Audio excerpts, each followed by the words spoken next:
PSI Parashuram ನಿಗೂಢ ಸಾವು ಪ್ರಕರಣ ಸಂಬಂಧ ಯಾದಗಿರಿಗೆ ಈಗ ಸಿಐಡಿ ತನಿಖಾ ತಂಡ ಎಂಟ್ರಿ ಕೊಟ್ಟಿದೆ.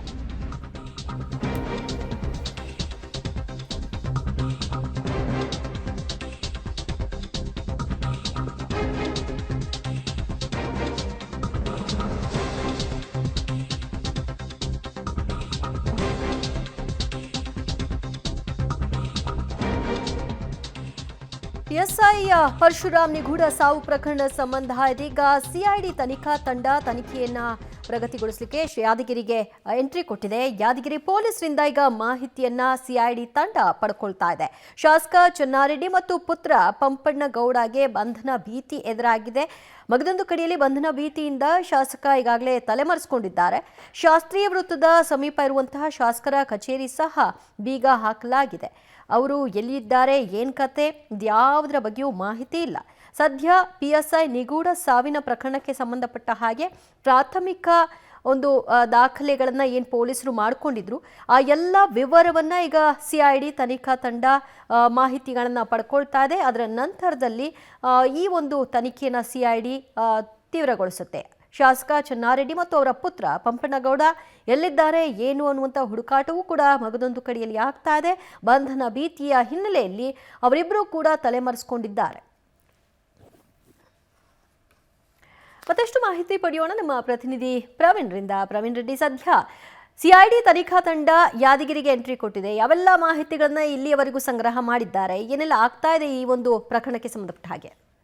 ದಿವ್ಯಜ್ಯೋತಿ, ಈ ಒಂದು ಯಾದಗಿರಿಯಲ್ಲಿ ಪಿಎಸ್ಐ ಸಾವಿನ ಪ್ರಕರಣ ಈಗಾಗಲೇ ಏನಂದ್ರೆ ಸಿಐಡಿಗೆ ಹಸ್ತಾಂತರ ಮಾಡಿದ ಹಿನ್ನೆಲೆ ಇವತ್ತು ಬೆಳಗ್ಗೆಯಿಂದಲೇ ಕಾರ್ಯಪ್ರವೃತ್ತವಾದಂತಹ ಸಿಐಡಿ ತಂಡ ಬೆಳ್ಳಂಬೆಳಗ್ಗೆ ಸುಮಾರು 9 ಗಂಟೆ ಸುಮಾರಿಗೆ ಯಾದಗಿರಿಯ ಡಿವೈಎಸ್ಪಿ ಕಚೇರಿಗೆ ಆಗಮಿಸಿ ನಿನ್ನೆ ಅವರ ಪತ್ನಿ ಏನು ಶ್ವೇತಾ ಅವರು ದೂರು ಕೊಟ್ಟಿದ್ರು ಆ ದೂರಿನ ಎಲ್ಲಾ ಪ್ರತಿಗಳನ್ನು ಕೂಡ ಈಗಾಗಲೇ ಪಡ್ಕೊಂಡಿದ್ದಾರೆ ಮತ್ತು FIR ಪ್ರತಿಯನ್ನು ಕೂಡ ಪಡೆದುಕೊಂಡಿದ್ದಾರೆ. ಆ ಒಂದು ಕೇಸ್ನ ರಿಲೇಟೆಡ್ ಆಗಿ ಯಾವೆಲ್ಲ ಸಾಕ್ಷ್ಯಗಳನ್ನು ಅವರ ಪತ್ನಿ ಈಗಾಗಲೇ ಯಾದಗಿರಿ ಪೊಲೀಸರಿಗೆ ಕೊಟ್ಟಿದ್ರು ಆ ಎಲ್ಲ ಸಾಕ್ಷ್ಯಗಳನ್ನು ಕೂಡ ಈಗಾಗಲೇ ಪಡೆದುಕೊಂಡು ಪ್ರಾಥಮಿಕ ಮಾಹಿತಿಯನ್ನು ಈಗ ಸಿಐಡಿ ಅಧಿಕಾರಿಗಳು ಕಲೆ ಹಾಕ್ತಾ ಇದ್ದಾರೆ.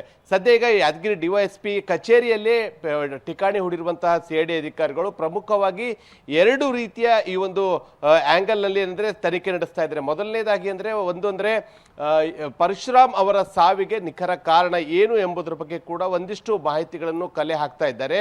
ಅದೇ ರೀತಿಯಾಗಿ ಅವರ ಪತ್ನಿ ಮಾಡಿರುವಂತಹ ಗಂಭೀರ ಆರೋಪ ಅಂದ್ರೆ ಯಾದಗಿರಿ ಶಾಸಕ ಚೆನ್ನಾರೆಡ್ಡಿ ಏನಂದ್ರೆ ಹಣ ಪಡೆದು ವರ್ಗಾವಣೆ ಮಾಡಿದ್ರು ಎಂಬ ಮಾಹಿತಿಯನ್ನು ಕೂಡ ಅವರು ದೂರಿನಲ್ಲಿ ಉಲ್ಲೇಖ ಮಾಡಿದ್ರು. ಅದರ ಬಗ್ಗೆ ಕೂಡ ಈಗಾಗಲೇ ತನಿಖೆಗೆ ಸಿಐಡಿ ಅಧಿಕಾರಿಗಳು ಮುಂದಾಗಿದ್ದು ಸದ್ಯ ಪ್ರಕರಣದ ಪ್ರಮುಖ ಆರೋಪಿ ಆಗಿರುವಂತಹ ಚೆನ್ನಾರೆಡ್ಡಿ ಶಾಸಕ ಏನಿದ್ದಾರೆ ಮತ್ತು ಆತನ ಪುತ್ರ ಇಬ್ಬರಿಗಾಗೂ ಕೂಡ ಸಿಐಡಿ ಅಧಿಕಾರಿಗಳು ಈಗಾಗಲೇ ಹುಡುಕಾಟವನ್ನು ನಡೆಸ್ತಾ ಇದ್ದಾರೆ. ಯಾಕಂದ್ರೆ ಅವರ ಮೇಲೆ ಒಂದು ಗಂಭೀರವಾದಂತಹ ಆರೋಪ ಬಂದಿರುವಂತಹ ಹಿನ್ನೆಲೆಯಲ್ಲಿ ಅವರಿಂದಲೂ ಕೂಡ ವಶಕ್ಕೆ ಪಡೆದು ಸ್ಪಷ್ಟೀಕರಣ ಪಡೆಯುವಂತಹ ಕೆಲಸ ಸಿಐಡಿ ಅಧಿಕಾರಿಗಳು ಮಾಡಬೇಕಾಗಿದೆ.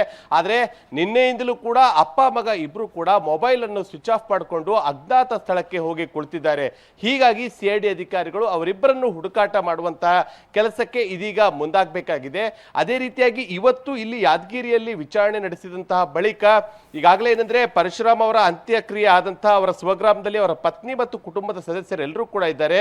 ಸೊ ನಾಳೆ ಅಥವಾ ನಾಡಿದ್ದು ಅಂದ್ರೆ ಆ ಒಂದು ಗ್ರಾಮಕ್ಕೆ ಹೋಗಿ ಅವರ ಪತ್ನಿ ಮತ್ತು ಸಂಬಂಧಿಕರ ದೂರು ಅಂದ್ರೆ ಅವರ ಹೇಳಿಕೆಗಳನ್ನು ಕೂಡ ಸಿಐಡಿ ಅಧಿಕಾರಿಗಳು ಪಡೆಯಲಿದ್ದಾರೆ. ಅದೇ ರೀತಿಯಾಗಿ ಪರಶುರಾಮ್ ಅವರ ಮೊಬೈಲ್ ಈಗ ಯಾರ ಬಳಿ ಇದೆ ಅನ್ನೋದು ಇನ್ನೂ ಕೂಡ ಸ್ಪಷ್ಟ ಆಗಿಲ್ಲ. ಏನಾದ್ರೂ ಅವ್ರ ಪತ್ನಿ ಬಳಿ ಇದೆಯಾ ಅಥವಾ ಯಾದಗಿರಿ ಪೊಲೀಸರು ಏನಾದ್ರೂ ವಶಕ್ಕೆ ಪಡೆದಿದ್ದಾರೆ. ಯಾಕಂದ್ರೆ ಆ ಒಂದು ಮೊಬೈಲ್ ನಲ್ಲಿ ಹಲವು ಆಡಿಯೋ ರೆಕಾರ್ಡ್ಗಳು ಇರೋದ್ರಿಂದ ಆ ಒಂದು ಮೊಬೈಲ್ ಕೂಡ ವಶಕ್ಕೆ ಪಡೆಯುವಂತ ಸಾಧ್ಯತೆ ಇದೆ. ದಿವ್ಯಜ್ಯೋತಿ.